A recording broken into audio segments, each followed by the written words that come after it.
So apparently Mickey Mase wants to be my friend. Oh, well, that's what I gathered anyway, because he responded to my YouTube reaction video that I did when I saw him on Soft White Underbelly. He messaged me on Instagram. And during this interaction, I asked him to come on for an interview several times, twice actually, and he denied both times. He just kind of wanted to talk off camera. I don't know. You tell me. I'm going to read you what the conversation went, and then you could tell me what you think. Hi. This is obviously Mickey Mase's point. Hi. Saw your video. I don't think it was that bad, but you missed a lot of pieces, tangible pieces. I'm happy to fill in some blanks for you.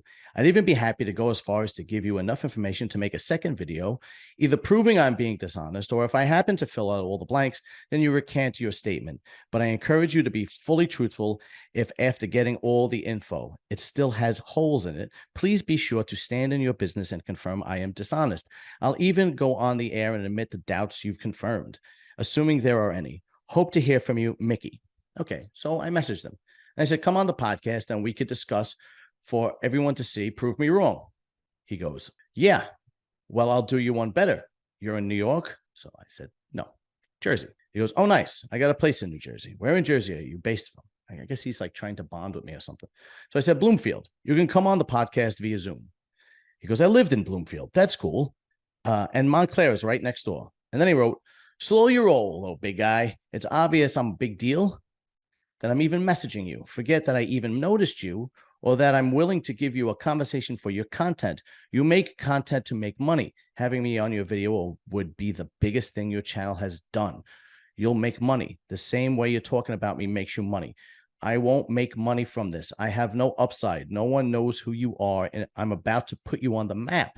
You'll get the most recognition you've ever gotten, plus you'll make money. All the while doesn't help me at all. Only liability, but I don't mind. I'm happy to do it, but I appreciate some courtesy from you. You already don't seem to be very nice to me. I've never done anything to hurt you, and I've going to give you the tools to help you with your channel. I'd appreciate you being nice to me. Just be nice in the conversation with me, and I'm happy to give you all the ammo you need for your channel. I am an open book, and I'll give you the things you don't even know are available. And I wrote, no, thank you. And he writes back, seems odd. No problem. I think your channel is cool, has potential. Wish you the best. All right. A couple of things here. One, Mikki, I don't want to be your friend. I don't care to know you. I don't want to know you.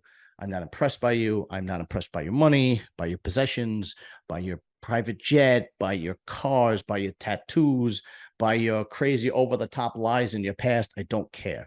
None of that stuff impresses me.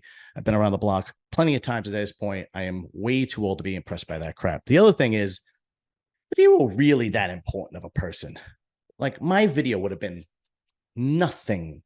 You would have brushed it off like it was nothing. You wouldn't even been bothered watching it. You would have just been like another guy talking about me, and you would have went about your business. But it bothers you so much, then somebody calls you out on your crap. Get over it.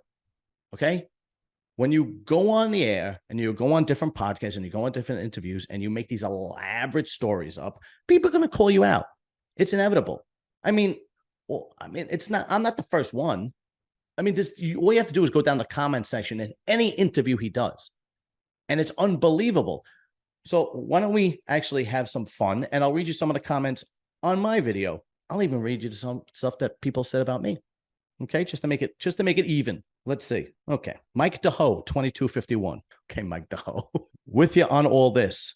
On a forum, a guy claimed to know him, said he inherited a bunch of money, showed up in Vegas and started inventing his backstories and stuff. The 160 clinic story is my personal favorite. I like picturing him walking into meetings with bigwig medical professionals, almost an Adam Sandler movie. All right, so next one, 830. I feel the same way.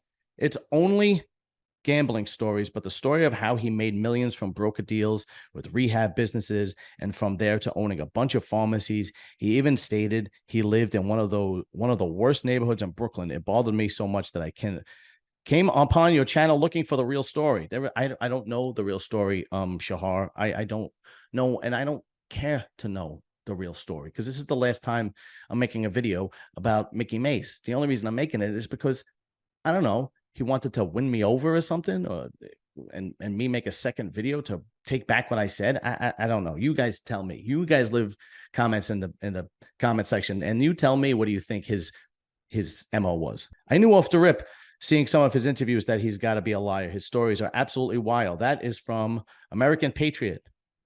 I saw one of his interviews when asked how do casinos cheat gamblers. He said he figured it out and reversed engineered their cheats, but he wouldn't say how they cheated because he was selling the information.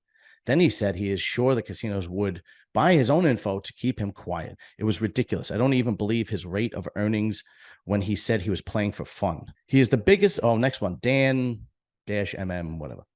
He is the biggest fraud going. Feel sorry for any young kids he draws in thinking this guy is legit. Why don't we just go to one for me so that I can make everyone happy? Apparently, when I did the last video, I mispronounced pathological, and I said pathological. Yeah, because I did it in one take. So the word is pathological. So this guy just writes pathological with the face, like a face. So this guy is full of hate. Clickbait. That's me, apparently. So apparently I'm full of hate. All right. But anyway, here's the thing. Okay, who cares? Seriously, I don't care about Mikki Mase.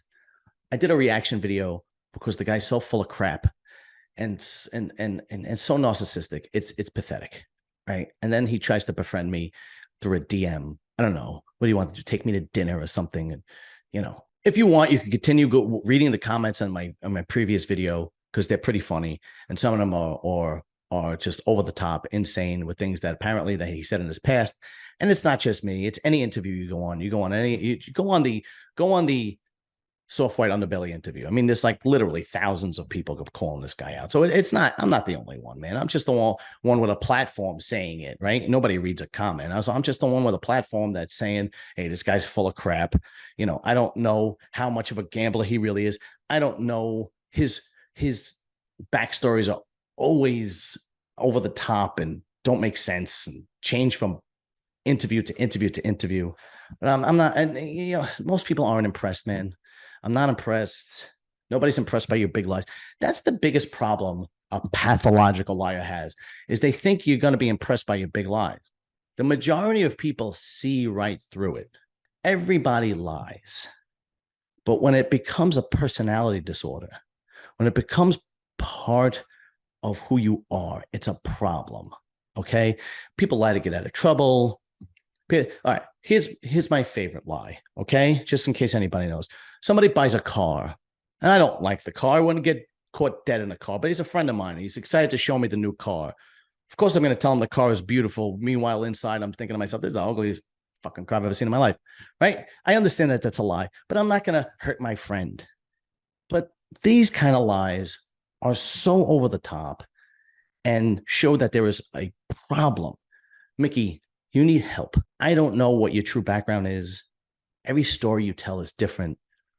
Go get some therapy if you're not in therapy already. Try to stop impressing people with these lies and these over-the-top stories.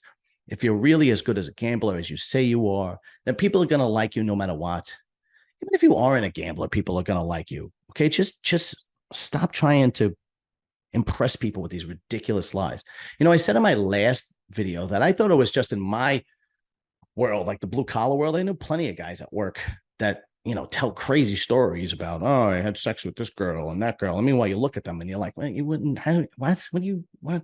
And they just exaggerate and so on and so forth. I get it, but when you're a guy of this caliber of status and fame, you wouldn't think he needs to do this. I don't understand that part of it.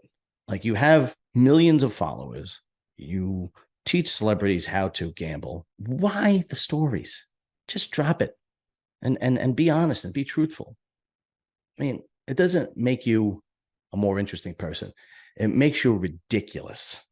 Anyway, that's it for me. Like, share, subscribe. This is the last time I'm talking about this. I ain't doing any more Mikki Mase videos, but I am going to have some good content coming up. I have a really, really good interview coming up. Another former mafia figure that I'm going to be interviewing. He is all over the internet. He is all over social media and making a big splash. And it's going to be an incredible interview. So stay tuned and see you later. Peace.